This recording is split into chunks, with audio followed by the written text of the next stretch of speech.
Welcome everybody to another Headless's Magical Mailbag. Tonight we've got a special treat. We're doing another remote viewing show. But before that, I got to welcome my co-host Nick. Tell him what you've been working on, what you got coming up. Oh, thank you, sir. Thank you for having me on. Looking forward to this one. This is going to be a special one, exciting. And it has nothing to do with my symbol. What have I been working on? Oh, God. I have a ton of shit that I'm actually working on, too much. A two-part series on, sacred architecture.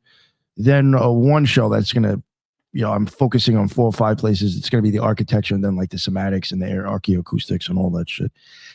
Specifically, then I'm going to have 2 episodes on the planets. And then 1 on Christian architecture as ritual technology. So yeah, nice. Looking forward to that one. Yes, but yeah, we got that, and we do have a guy coming on this Sunday. It's funny I mentioned Agrippa to you before for Agrippa, and then I think Saturday we got some lady coming on for Polish magic or some shit. So magic. I'm down. Yeah, right. I figured that'd be interesting. Yo, you know what's cool too is that unless I'm going to be honest, I do understand when some people do this. For her, I gave her a pass, but she had asked for questions, and I'm like, oh, I don't know. For some reason, that bothers me when some of these authors ask for questions, and the problem is, it's just I even understand from when I do shows, if it was something that meant a lot to me, that shit's on the back of my hand. I know that shit. You know what I'm saying? So now, if you wrote that book and it wasn't AI, and you spent all that time, I need to send you fucking questions. You should know that you should remember what that book was like before you edited it. So, but she said that she's from Poland. English isn't her first language. So this is actually a real Polish person coming with Polish magic. Long story short. So yeah, she asked for questions, and she did, specify one of the reasons why she was asking is because English isn't her language. So I was like, oh, all right, cool. Well, awesome. So before we get started, I want everybody to get themselves out a clean sheet of paper or a couple of sheets of paper, probably 4 sheets of paper, right? And then have that ready. But first, we got to get into Nick's symbol and just piece of paper and pen. Yes. That's all you need, and your mind. And we're going to try and see if we can do some remote viewing using an AI. Now, I couldn't get the talking AI, but I could, tell it what to do, and then we're going to read it off. So hopefully it can use the fast Fourier transforms as the prompt, and we'll see where it goes from there. So go ahead. Let's get into your symbol. All right. You can pull it up there. Yes, that is the where is it? The Marian mark. It could look like a double V or W or crossed V's. It's a ritual protection symbol carved into churches and homes. Half prayer, half folk magic, and shockingly widespread. The Marian mark is it's usually scratched as a VV, sometimes fused into a W made of crossed V's, and sometimes an M, or I found this interesting, AM. Sometimes you will see that F and AM free and accepted Masons.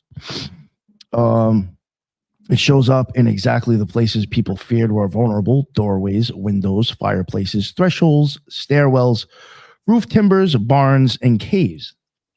And basically anywhere something could get in. If there was an opening to get into a place. It's often called a witch mark, but that label is a modern shorthand.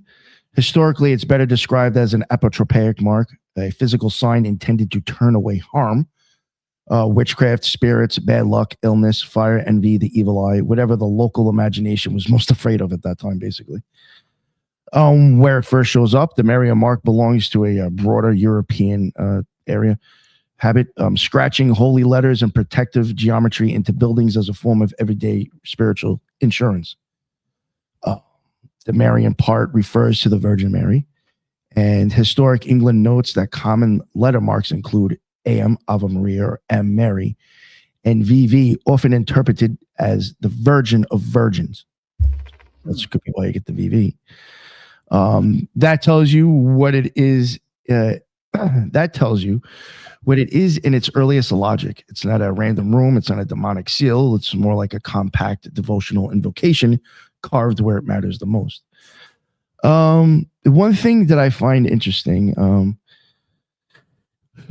at one point, when kind of like when there was a witchcraft hysteria, people, where was it? Actually, let me go into this first.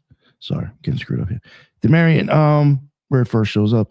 Oh, in practice, the mark works on two levels at once. It's an invocation. The letters themselves are doing the work, calling on Mary's protection through shorthand, like AM, or again, I said M or VV. It's a threshold lock. Historic England explicitly frames these as a part of witches' marks. Again, apotropaic marks, scratched into the fabric of buildings to guard people from harm and malign forces. And again, location matters. A lot of times it's repeatedly noticed clustering around openings, around doors, windows, chimneys, like right around them. Where it's been seen and used, the symbol isn't rare, it's everywhere, which is part of the horror and the beauty of it. Churches, they have it carved into stone, especially at liminal zones like porches and entries, mixed in with other graffiti and protection marks. Domestic buildings, sometimes you'll see it carved into roof timbers, beams, fireplaces, places associated with fire risk and spiritual vulnerability. It has been seen in caves, a long-lived tradition of the symbol appearing in caves as well as buildings, suggesting the mark wasn't just church. The Devon Historic Graffiti Project is pretty. They say that is a very long-lived.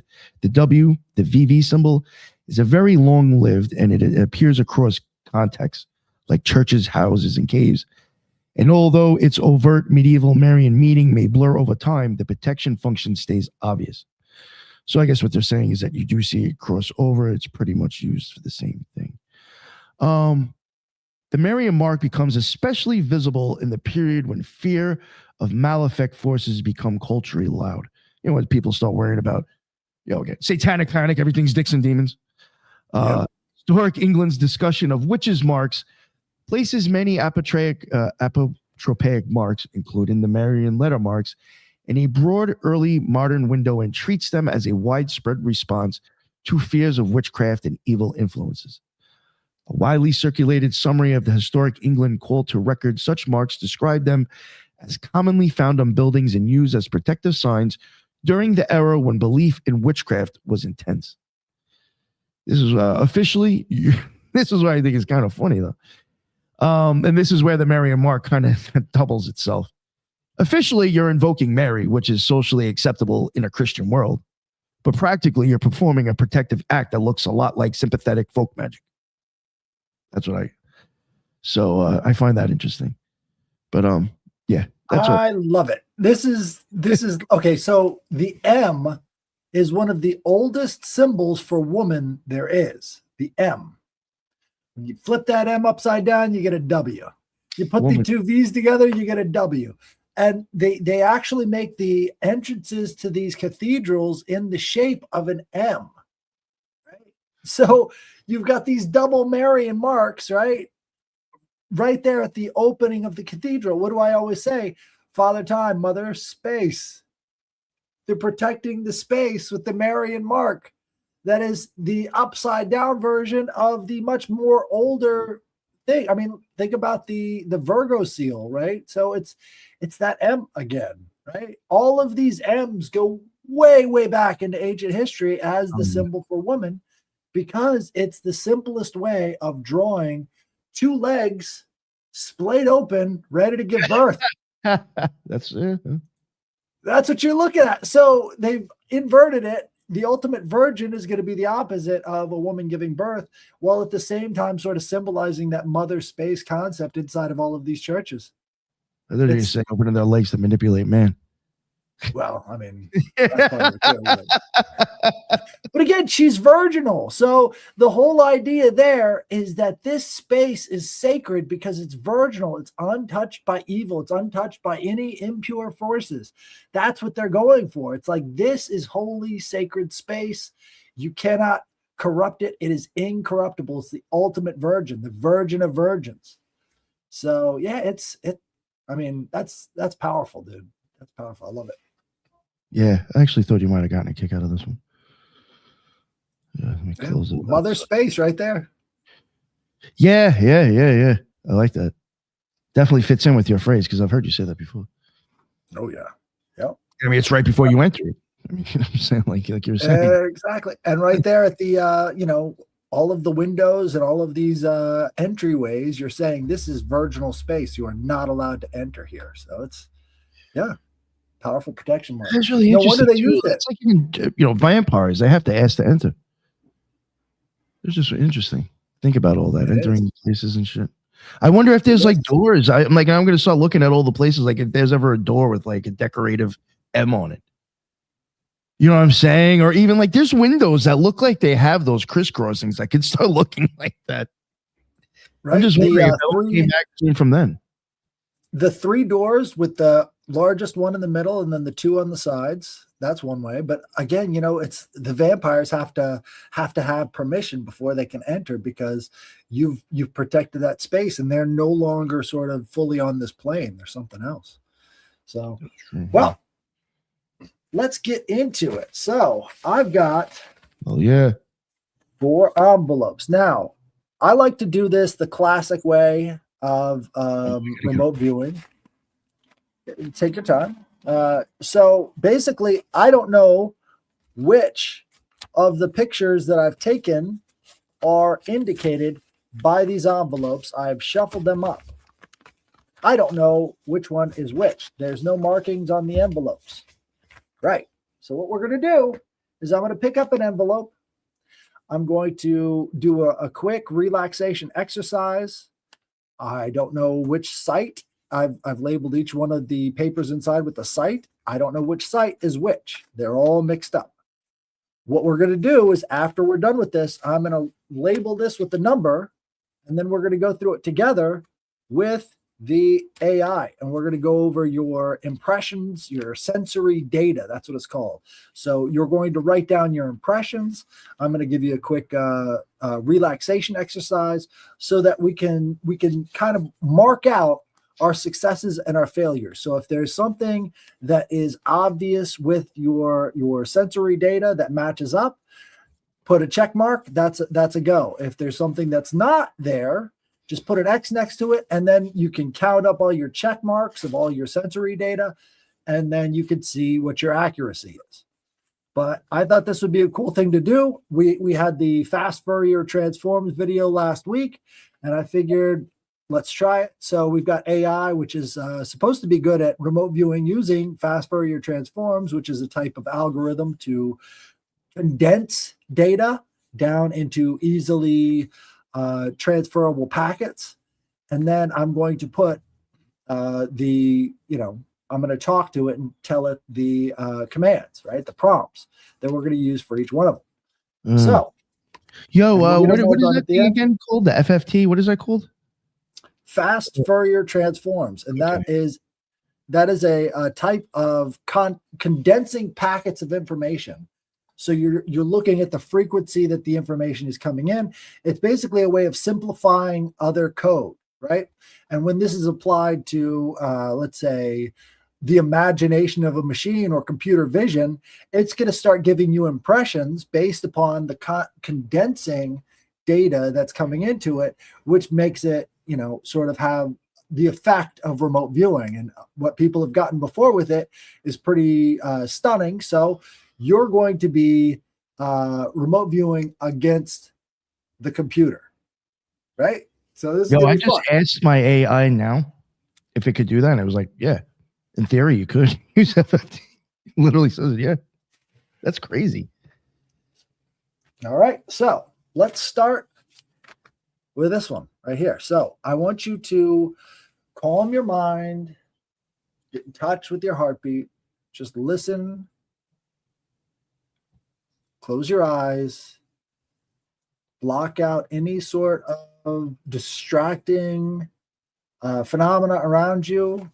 I want you to focus in. I don't want you to start picturing anything. Don't start picturing anything. I want you to get in touch with your body first, right? I want you to think about the different parts of your body and how you're relaxing from your head down to your toes. You are not going to be engaging in any other thoughts All you're doing is emptying out all of the stress and all of the distractions from yourself. And you're going to get ready to process the images, process the feelings, process the ideas that come to you, and then write down what you see or what you feel or how it is. Each one of the remote viewings is like a 4-dimensional snapshot. So it's not just time, it's not just a place. You're going to get colors and impressions, kind of like an impressionistic artwork, right? So if you can imagine right now, sort of like a blank canvas with a bunch of maybe random brush strokes on it, and you've got to sort of make out what's on that canvas. All right. So what I want you to do is now focus on this envelope, and I want you to focus on site that's in the envelope. Envelope number 1 has the site within it. And I want you to take a deep breath. I want you to feel the sensations around you, and I want you to start writing what you feel, what you see, how you feel, how you're seeing around you, any impressions that come through, anything that is coming through. I want you to start writing right now. I want you to write down some of the impressions that you feel.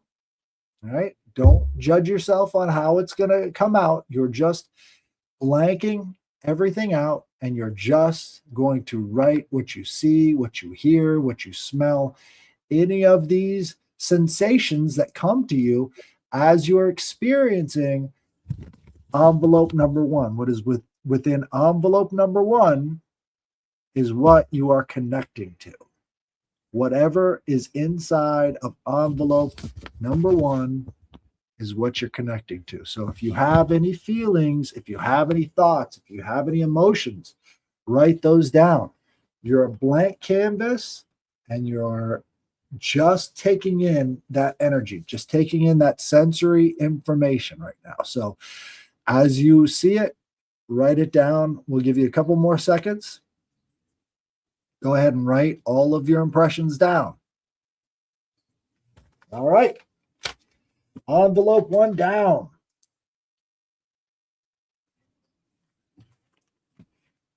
Okay. All right. Clear all of the data from the last written words that you've done. Get rid of all of the images that you were just writing down. I want you to come back to that blank space. I want you to come back. I want you to blank out all of that sensory data out. It's now flushed completely away. You're not going to see it anymore. You're not going to hear it anymore. You're not going to feel it anymore.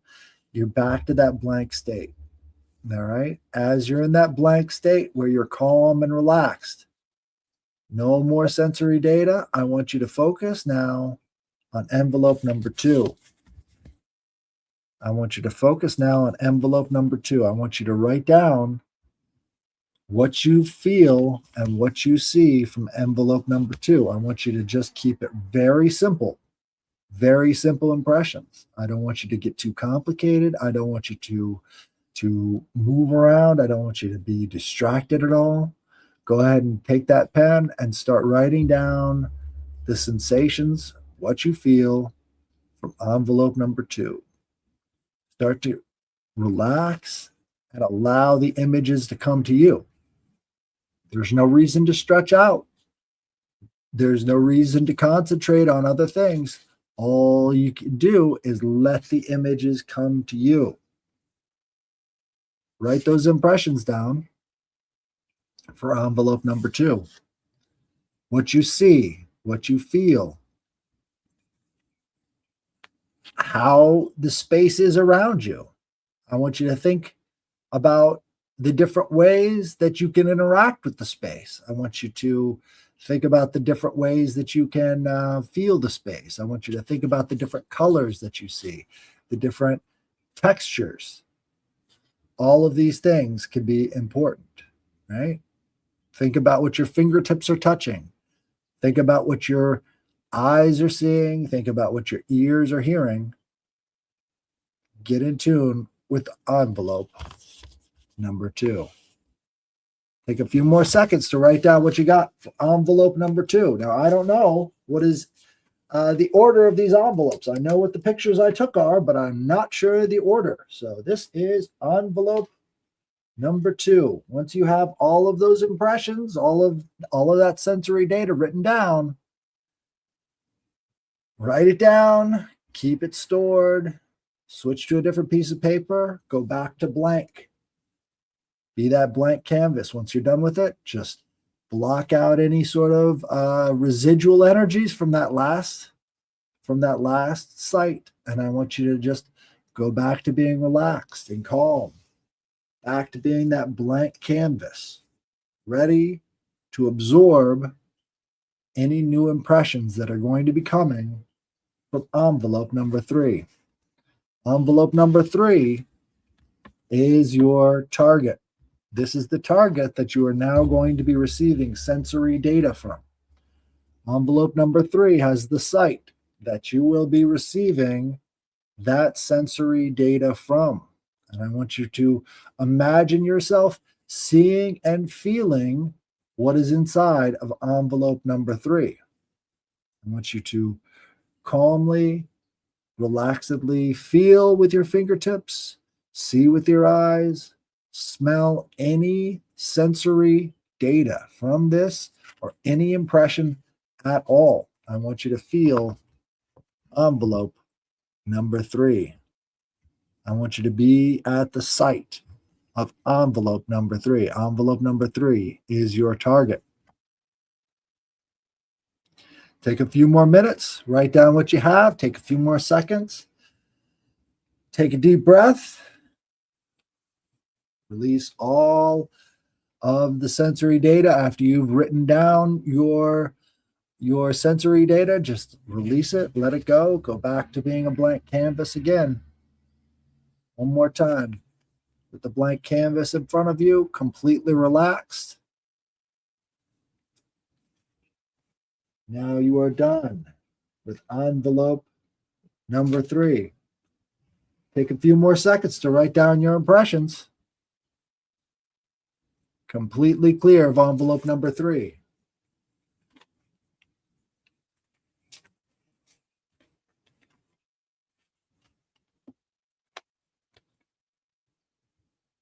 All right, now we're going to go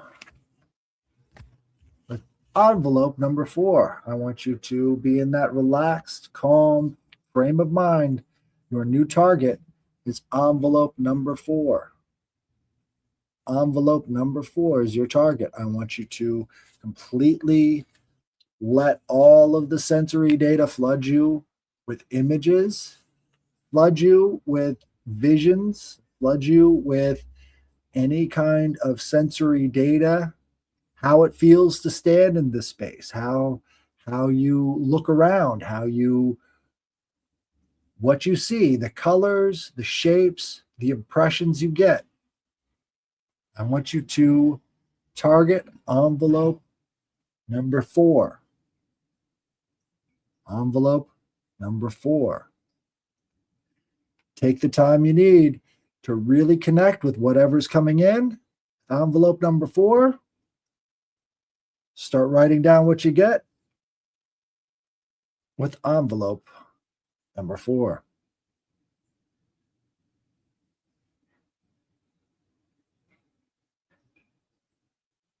Write down what you get with envelope number 4.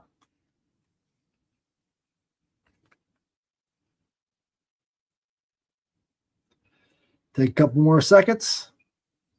Go ahead and write it down. And then take a deep breath and release all of those images. Release all of those images.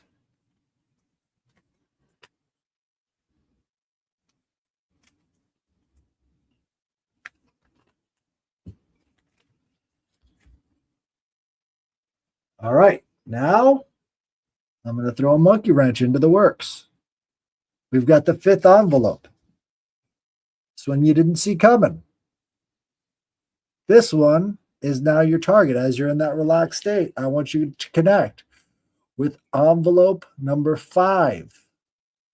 I want you to get your sensory data. I want you to see. I want you to smell. I want you to hear anything that's happening around envelope number 5. Envelope number 5. Are you ready to target envelope number 5 in that relaxed state? I want you to feel the impressions. I want you to feel the emotions. I want you to connect with this target of envelope number 5. Write them down. Write down person, place, thing. Write down any kind of colors, any type of feelings, anything you see. Envelope number 5.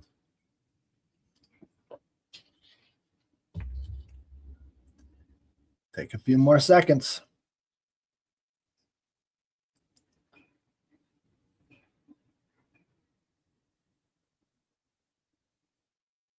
Write down your impressions from envelope number 5.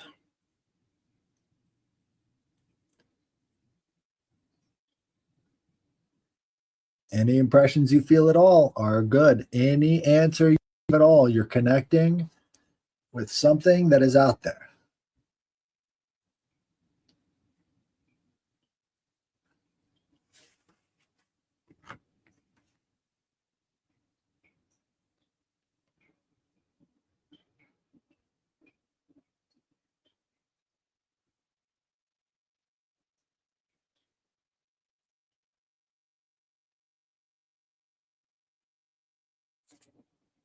All right.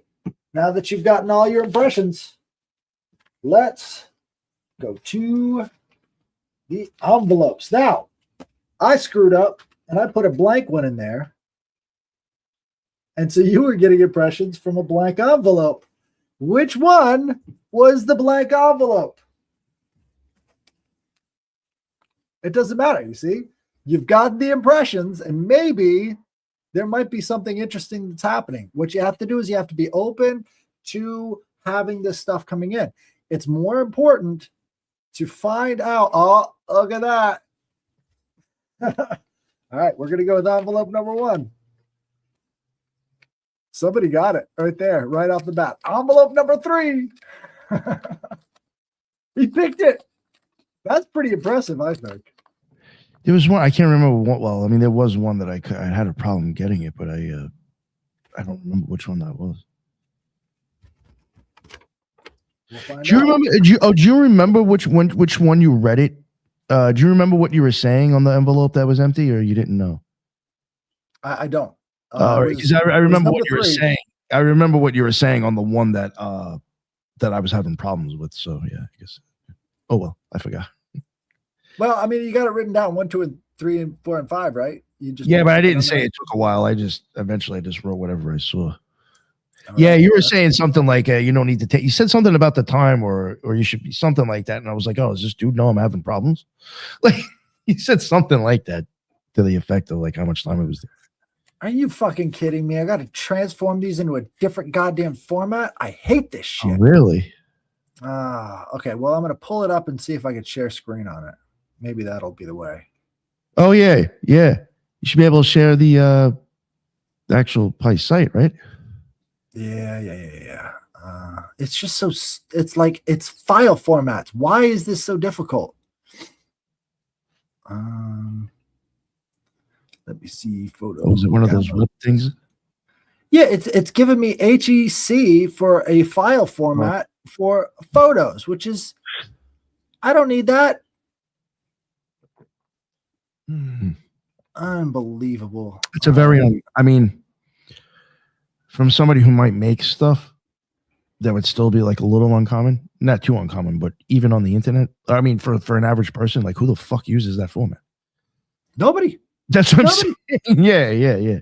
Maybe like if you're into professional shit, you might be coming across that, but not really. Very early. It's just like, give me the file format that everybody uses so that I don't have to go through this every single time. I'm not going to convert them. Let's see. Downloads. Here we go.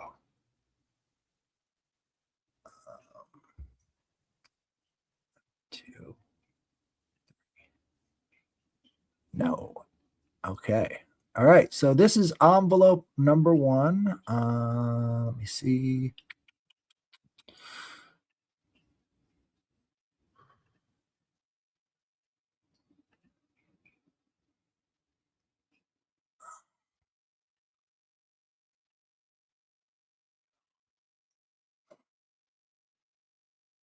Can you see it?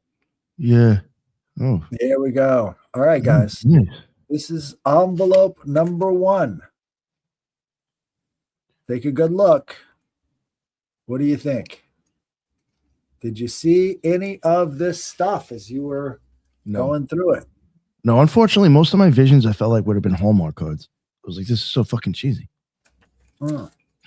Yeah, no, I wish I saw this. Well, the Hallmark card is interesting because this does kind of have a whole old-timey feel, right? Oh yeah, no, but I'm just like talking about like it was all cheesy, like fucking, I don't know, cheesy shit. Mountains, fucking forests, fields. It was all like, I don't know. It was all like, really? I can't come up with anything better than this. It's all nature. Well, yeah, this one is Black River Falls back in like 1902. All right, so we're gonna do this now. Again, my AI is not looking at my screen, but we're gonna see what it gets.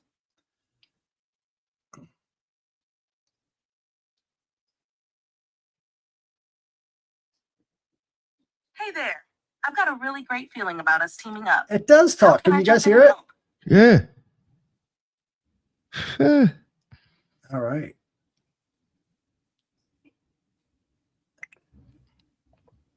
And now what do you do with this? You're gonna add that to Yes, I am. So ChatGPT, I need you to use fast Fourier transforms to remote view envelope number 1. Tell me what is in the contents of envelope number 1. I can definitely help you understand FFT and what it reveals about a signal, but just to be clear, FFTs analyze frequency components of a signal or time series. They don't let you see inside physical objects or envelopes like some kind of remote viewing or psychic tool.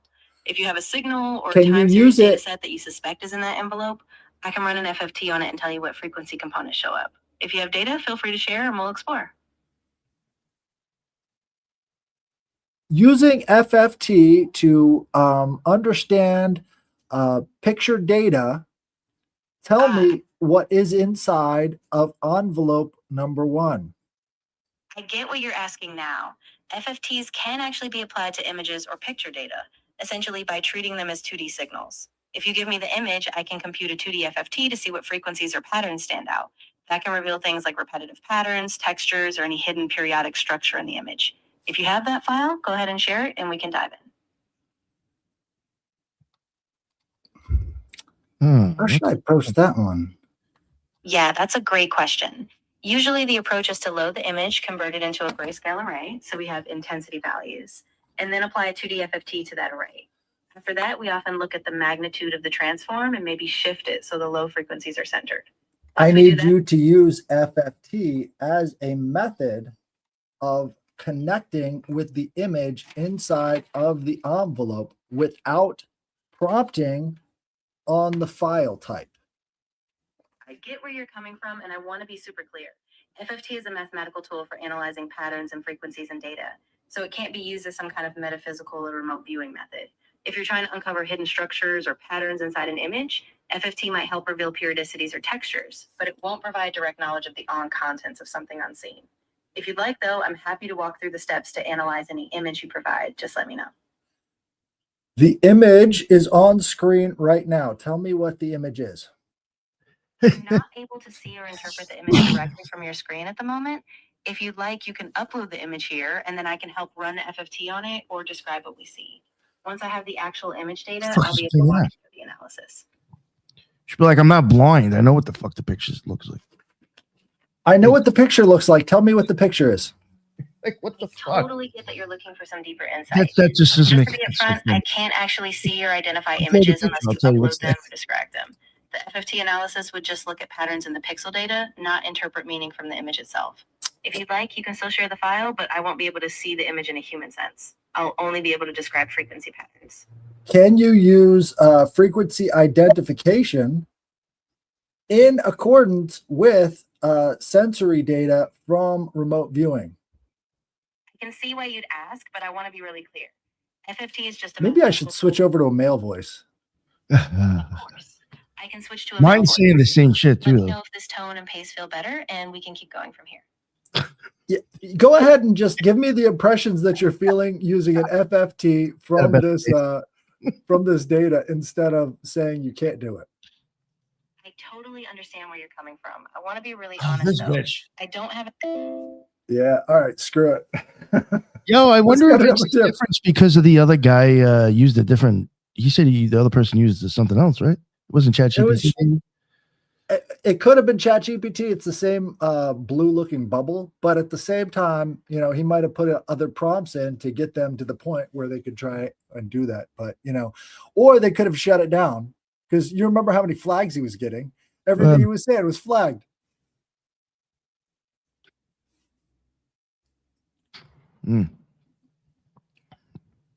That sucks. All right. Well, let's go to number 2. Let's get envelope number 2. All right. Envelope number 2. Somebody was saying it needs the file name. I don't know if that would have made a difference. No, she's asking me to upload the file so that she Show can use you what's FFT on it. Right. Which is like, no, you're supposed to use the FFT to figure out what is on the screen here. All right, let's see. We've got site number 2 for, let's see here. Site number 2, which is right here. All right. This is site number 2. Where is it? I'm not sharing it, am I? No. Share screen. It's at a beach, is it? There we go. That's what I'm talking about. I had maybe I'm just telling myself I need to go on vacation. Maybe. Yeah, I don't know. Yeah, that's definitely. I was fucking at a beach, bro. Fuck. What is that? Where'd you find that? This? Yeah, where'd you get that? It's from my hallway. Oh, all right. I was like, yo, did you randomly find this online? Like, how did you find? Yeah, I was like, where is he? Sorry. I was just like, where the fuck did you get a random picture like this? No, this is from. No, I thought you were literally going online and just finding random shit. I was like, this is such a random, I thought it was Europe or some shit. So, guys, if you're playing at home, mark down any similarities or differences. Maybe you'll get lucky. What do you think? All right, let's see. Did you take any of the other pictures? Yeah, I took the other one. Again, it's my hallway, so I just snapped a picture of Oh shit! Okay. See, I meant to ask you that earlier, but then that would have influenced everything. I think I knew, but it's as far as I knew, I thought you might have been grabbing shit online, so I thought anything was open. Anything is open, yeah. It could Yeah, have been but obviously, if you took the pictures, I knew I would have been local. Right. So I wasn't trying to influence it at all. Yeah, no. All right. Envelope 3 is empty. So whoever that was in the audience that guessed envelope 3 is being empty, you're a freaking swami. I don't know how you did it. 3 and 1, I was like, I might have a chance because I felt like you were taking the pictures and it might have been outside in the fucking sticks. Yeah, they was both that one was I had a house in a forest kind of. Yeah. Interesting. Well, what's that in the background there? No, that's not a picture of a house in a forest. All right. There was nothing in envelope 3 anyway. Right. Envelope number 4. Let's see how this one should be either 1 or 2. Let's see. This is 1. Here we go. Oh yeah, this one was weird for me actually. All right, let's see. It wasn't a homework card. Site number. What?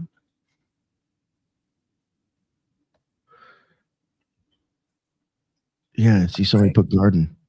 Yeah, see Garden. The outside also. Interesting. All right. This one is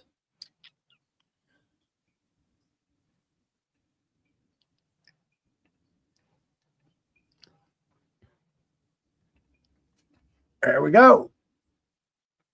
Oh, stay in line, pub. Damn.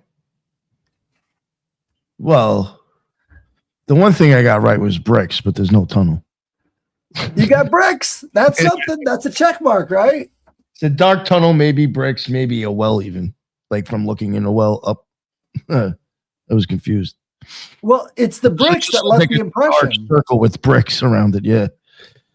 Right. So it was the only detail in it. Really, it was a black circle and the bricks like kind of looked like it was the walls. That's something. I mean, I think what it is like you took the impression of the bricks and then you associated it with something else. Like, once you got the bricks, then it was like, oh, this must be a well. Something like the ring or something popped into your head. Yeah, exactly. You got the bricks right. Yeah. All right. And envelope number 5. This is fun, right, guys? Yeah. Mark down your successes and but they're interesting. Mark down your successes and your failures because, it could lead you to using the remote viewing for something else. So you've got a chance of actually having successes when it comes to certain specific locations or things that you do, right? Yo, Sahara put a donut. That's pretty interesting. We both had a circular image. That's interesting. Yeah. Yeah. Well, you never know what you're picking up on. Yeah, welcome, Sarah. All right. So this is the last one. Here we go. Now, I just got lazy on this one. So I just took another picture of a picture. Here we go. Let me see.